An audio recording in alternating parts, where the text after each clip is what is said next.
The very reason that Daesh is resorting to actions outside of the Middle East is that its fantasy of a caliphate is collapsing before their eyes. Its revenue sources are dwindling, and its fighters are fleeing. So, should we blame the bombings on their brilliant strategy? Here to react, our terror and intel panel, former NYPD Bo Dietl, along with former intel operative and senior fellow at the Foreign Policy Research Institute and author of How to Catch a Russian Spy, Naveed Jamali, and journalist who spent 7 years in Iraq, Michael Ware. Thank you, gentlemen. A lot of knowledge at this table. Naveed, I'm going to start with you. You've been involved in intelligence. Is this evidence, are these attacks evidence that we're being successful? No, I mean, I think it's important to separate. The U.S., absolutely. We are successful. There's a reason that we have not had an attack since September 11th, and that is because, simply put, our intelligence services work, our military works, and we're proactive and we're aggressive about going out, detecting and neutralizing these.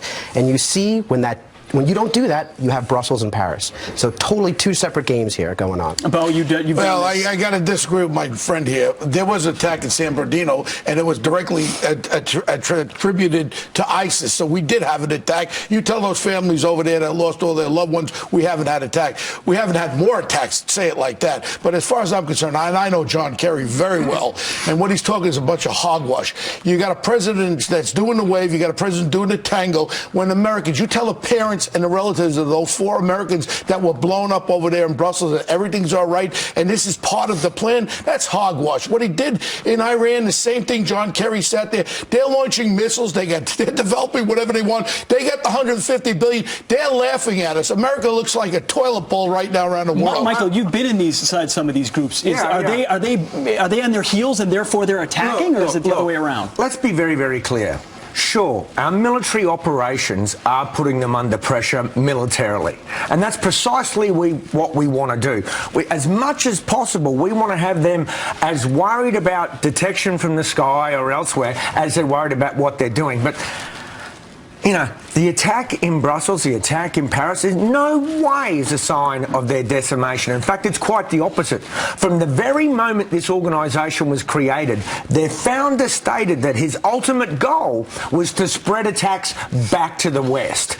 So in no ways is this the last throes of a dying organisation. And just to build up on that, though, there's a difference between being successful militarily and with intelligence service and not having a foreign policy. I have not heard from this administration what's going to happen post-ISIS. Well, we had gangs in East Harlem. You use this for an example. Gangs terrorizing, extorting, murder, and drug dealing, all that. You got to go to there full force. You got to bring everybody in. We got to hit Syria and Iraq with full military force because you got to stop the communications with them and all their little satellites all over the world. So on the surveillance front, after 9/11, though, there was a mosque surveillance program here in New York City. Right. They clearly are not doing that in Europe. Should they be doing that? Ray Kelly, the former commissioner I spoke to Wednesday morning before we did this show, there were 2 attacks that were averted because of the intelligence. Then you get this big bird mayor de Blasio in New York says, we can't surveil. No, we need more Muslim cops, more undercover Muslim cops, because the majority of Muslims are good people. They want to be able to talk Arabic to somebody. Hey, look, we have a problem. I see these guys coming in the middle of the night with boxes out of U-Haul trucks. I want to know intelligence. I want to stop attacks, not just have guys with machine guns standing around. Let's stop the attacks. You've done intelligence. Sure. You've got to have relationships in order to gather that intelligence.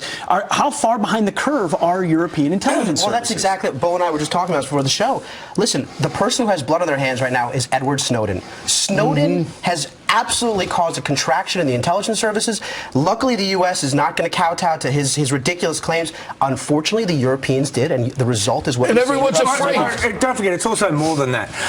Particularly in Belgium, in Brussels and in Paris, where these attackers are coming from are essentially, you know, Muslim enclaves. Yes. And in Brussels, it's Moroccan and Turkish. There are virtually no-go zones there. Yeah. In Europe, we have not seen the assimilation they can't serve a warrant that you have in America. Right, you can't serve a warrant after 4 o'clock in the afternoon. Ridiculous stuff. Do they realize? Is it because they still haven't adjusted to the fact that we're at war and they're still trying to treat it as criminal activity? This is war right now, and you got to take the gloves off because all I look at is that carnage that happened happening at the airport, and we got to stop it around the world, and we need intelligence, and we got to start getting tough. I think that's why a Trump candidate is appealing, because people are sick and tired about getting slapped around. Okay, we'll just continue doing Obama's work with Hillary Clinton. That's why we need a strong leader, whether it be Trump or Cruz or whoever it is. We need a strong leader. Well, it certainly permeates into our politics, and that discussion came out when they started talking about interrogation, torture, things like that. But the conversation, very briefly, the conversation really hasn't started. This is the political silly season. No candidate has yet outlined their actual plan for defeating the Islamic State. And I'll tell you why. Because right now, the candidate's policy on the Islamic State is not to have a policy. Sure. They're trying to stay like small. But the most important thing we got to know is there are a majority of moderate Muslims. We have to affect them to let them know we're all living in this world together. We need their help. We need moderate Muslims to come on board. We can't hate all Muslims. That is not the way we go. We have to show them how our kids can live. What we learned from pre-September 11th Afghanistan and when we left Iraq, when there's a vacuum of power, terrorists step in. That's when right. ISIS goes away, we have to have a solution. What happens post-ISIS? I have not heard anyone. I can attest there's no vacuum of power on this panel here. Indeed. Bo Dietl, Naveed, Jamali, Michael Ware. You got a documentary coming out, Monday night. In the End of War. Thank you all for joining us. Incredible expertise.